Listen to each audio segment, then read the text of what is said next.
अस्सलाम वालेकुम नाज़रीन। पीटीआई को बैन करने के हवाले से बातचीत चल रही है। इसके हवाले से हुकूमत जो पाकिस्तान है वो सिर्फ रेफरेंस दे सकती है कि इस पॉलिटिकल पार्टी को बैन कर दिया जाए, लेकिन हतमी फ़ैसला तो सुप्रीम कोर्ट ही करती है। लेकिन अब सुप्रीम कोर्ट में ये फ़ैसला कौन करेगा? क्या कोई बेंच तश्कील दिया जाएगा या कोई एक मखसूस जज होगा जो ये फ़ैसला करेगा? इसके हवाले से फवाद चौधरी, जो कि एक वकील भी हैं, उनका कहना है कि कोई भी तश्कील दे सकता है, चाहे तो एक से जज से फ़ैसला करवा लिया जाए, चाहे तो बेंच बना लिया जाए। उनका ये भी कहना है कि एक कमेटी बनाई जाएगी और वो फिर बताएगी कि कौन से जज फ़ैसला करेंगे और कितने जजों के ऊपर ये मुश्तमिल होगा। लेकिन साथ ही साथ फवाद चौधरी का ये भी कहना है कि ये हुकूमत बहुत ही कोई दानिशमंदाना फ़ैसले कर रही है। उनका कहना है कि वोट सारा इमरान खान को मिलता है, पीटीआई को वो बैन करें ना करें उससे कोई फ़र्क नहीं पड़ता। उनका कहना है कि सारा वोट पिछली बार भी इमरान खान के नाम पे ही एमएनएस को गया था, जबकि इमरान खान खुद थे भी नहीं। नाज़रीन, साथ ही साथ फवाद चौधरी का ये भी सवाल था कि इनको ये पॉलिटिकल एडवाइसेस दे कौन रहा है? एस्टैब्लिशमेंट को अगर दे रहा है तो वो कौन दे रहा है, और अगर हुकूमत को दे रहा है तो वो कौन दे रहा है? उनका ये भी कहना है कि इन सब फैसलों से इमरान खान की सेहत पे कोई असर नहीं पड़ने वाला। साथ ही साथ फवाद चौधरी ने ये भी कहा कि ऑलरेडी इकनॉमिक इंस्टेबिलिटी चल रही है पाकिस्तान में, और ये सब कुछ करने से वो बढ़ रही है। पाकिस्तान में इंतशार फैला जा रहा है और अब सोने पे सुहागा ये भी हो गया कि जुडिशरी इंस्टेबिलिटी भी बढ़ाई जा रही है। आइए सुनते हैं उनका मज़ीद क्या कहना था, फिर इस पर बात करते हैं।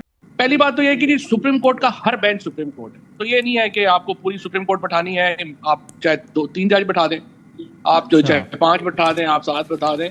तो ये तो जो कमेटी अब बनी है उस कमेटी ने फैसला करना है कि ये कितने जज होंगे। लेकिन वसीम, इससे पहले वैसे मैं आपको ये कहना चाहता हूँ कि जिस तरह से इस हुकूमत के दानिशमंदाना फैसलों की एक लाइन है और कोई लॉजिक समझ नहीं आता मुझे, तो इसका भी मिसाल के तौर पर आप देखिए, क्या पीटीआई पिछला इलेक्शन लड़ी है?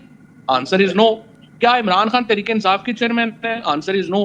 क्या ये जो सारे एमएनए एमपीएस हैं ये टिकट के ऊपर आए हैं? Answer is no. तो मुझे बताइए, इमरान खान का वोट है या तरीके इंसाफ का वोट है? आंसर इज इमरान खान का वोट है। तो मुझे आप बताइए, आप तरीके इंसाफ को रखें ना रखें, बैन कर दें रखाएं, इमरान खान की सेहत पे क्या असर होगा?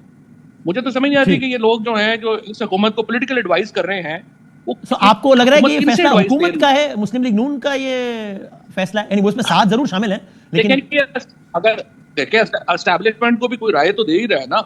जो एस्टैब्लिशमेंट को भी राय दे रहा है उसके भी ऊपर आप सर पकड़ के बैठ जाएं, और जो हुकूमत को दे रहा है उसको भी जो है सर पकड़ के बैठ जाएं।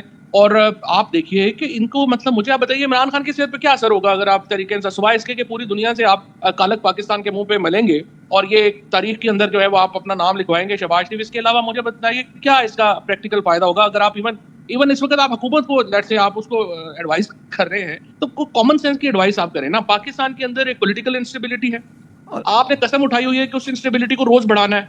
उसके बाद इकोनॉमिक इंस्टेबिलिटी है।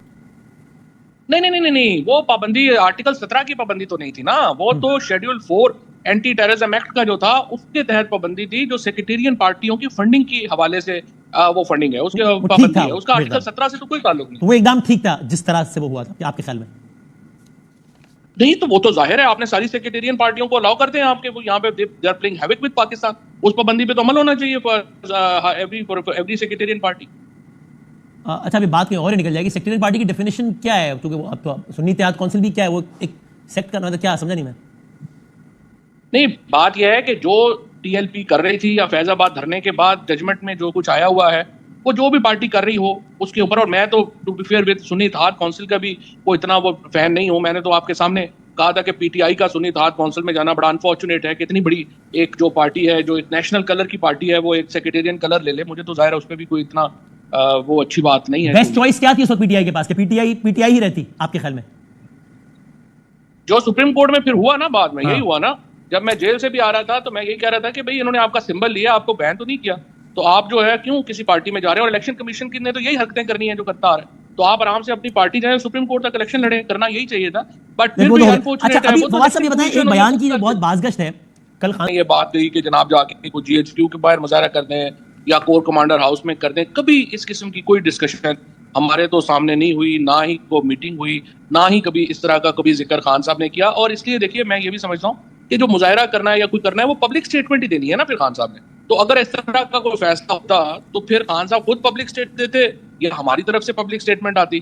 तो कोई इस तरह की पब्लिक स्टेटमेंट, बल्कि जाहिर है आप भी फॉलो कर रहे थे, आपको भी आई एम श्योर कि याद नहीं कभी इस तरह की पब्लिकली नहीं। इल्जाम ये है कि जनाब अंदर खान ने डिसाइड हुआ था कि अब ऐसा कुछ हो तो इन मकामात पे जाना। आप कह रहे हैं ऐसा कुछ डिसाइड नहीं हुआ था, ऐसी किसी मीटिंग में कोई बात नहीं हुई थी? तो बात यह है, वसीम अंदर खाने का तो एहतजाज अंदर खाने डिसाइड करने का क्या फायदा है?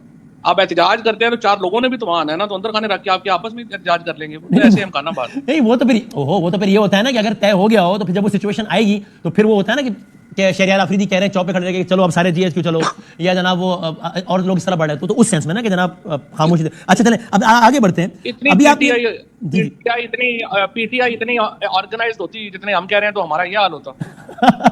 अच्छा ठीक है, सही है भाई। रऊफ हसन साहब ने आपके हवाले से कहा, हमारे प्रोग्राम में कहा कि जनाब ये तो कोई जेलों में नहीं रहे, वीवीआईपी नहीं, एक भी मैंने खुद लगा दिया, वीआईपी जेलों में रहे हैं, और बताएंगे कभी इसकी भी पूरी कहानी बताएंगे अकॉर्डिंग टू रऊफ हसन साहब। और वो कहते हैं कि I state with a lot of authority, मेरे पास सारी इन्फॉर्मेशन है इन दिस रिगार्ड। और आपने कहा कि भाई एक पर्चा तो हुआ नहीं इन पे आज तक, जिससे इंप्रेशन ही बना, पता नहीं आप ये कहना चाह रहे हैं इंप्रेशन बना कि जैसे आपको उनकी लॉयल्टी पे शक है या क्या। अब हालांकि आपने कहा अटैक होने के बाद जिसमें वो सर्वाइव कर गए, अब वो गिरफ्तार भी हो गए, पर्चा भी हो गया, गिरफ्तार भी हो गए, अब आराम है, अब आपको यकीन आ गया कि उनकी लॉयल्टी पे कोई शक नहीं आपको। देखिए वसीम बात यह है कि अब एक बंदा जब ऑलरेडी जेल में है, तकलीफ में है, तो उस पर नेगेटिव कमेंट करता तो बंदा वैसे ही घटिया लगता है। तो बस अब आ जाए, दोबारा लड़ लेंगे, अभी रऊफ हसन साहब जब बाहर आ जाएंगे इंशाल्लाह तो खैरियत रहेगी। और अब इस वक्त क्या इसकी बातें करनी है, क्या करना है, बट ठीक है, रऊफ हसन साहब जो है वो आई थिंक उनको गिरफ्तारी बड़ी नाजायज़ है, फौरी तौर पर उनको रिहा करना चाहिए, बड़ी ज्यादती है। हर आदमी को पकड़ के जेल में डाल दें, फैमिलीज के ऊपर जो गुजरती है, बच्चों पे जो गुजरती है, आपके अपने ऊपर जो गुजरती है, ये तो एक कहानी है ना, अभी तो कहानियां सामने पूरी आई नहीं है, कुछ आ गई हैं, कुछ आ जाएंगी, पर ये तो एक क्या इस पे बंदा बात करे। ये जो नया फेज स्टार्ट किया जी, जैसे कि आपने सुना, पीटीआई के एक्स रहनुमा चौधरी फवाद का कहना है कि जो उनकी हुकूमत में तहरीके लबैक पे बैन लगाया गया था वो आर्टिकल 17 के तहत था, जिसमें उनका कहना है कि वो आर्टिकल 17 टेररिस्ट एक्ट के तहत था, जिसमें कोई बुराई नहीं है। नाज़रीन, ऐसा कहा जा रहा है कि पीएमएलएन को ऐसे कुछ सबूत मिल गए हैं ज़मान पार्क के, जिसमें पीटीआई के मानी इमरान खान ने साफ साफ एतराफ़ किया है कि एहतजाज किया जाएगा, और कुछ पीटीआई के अंदर के लोगों ने भी इस चीज़ का एतराफ़ किया है, और कहा जा रहा है कि वो एज आ गवाह पेश किए जाएंगे। जिसमें फवाद चौधरी का कहना है कि बिल्कुल गलत बात है, इमरान खान ने ऐसी कोई बात हमसे कभी भी नहीं की, जीएचक्यू के हवाले से भी और वैसे भी। और उनका ये भी कहना है कि अगर ऐसी कोई बात की होती तो वो पब्लिकली करते और फिर उसका सबूत भी होता। फवाद चौधरी ने तो यहाँ तक कह दिया कि अगर हमें इतनी बात होती तो आज हम इन हालात में ना होते। नाज़रीन, आपका इस सारे सिनेरियो पे क्या ख्याल है? अपनी राय का नीचे कमेंट सेक्शन में ज़रूर कीजिए। Thank you for watching.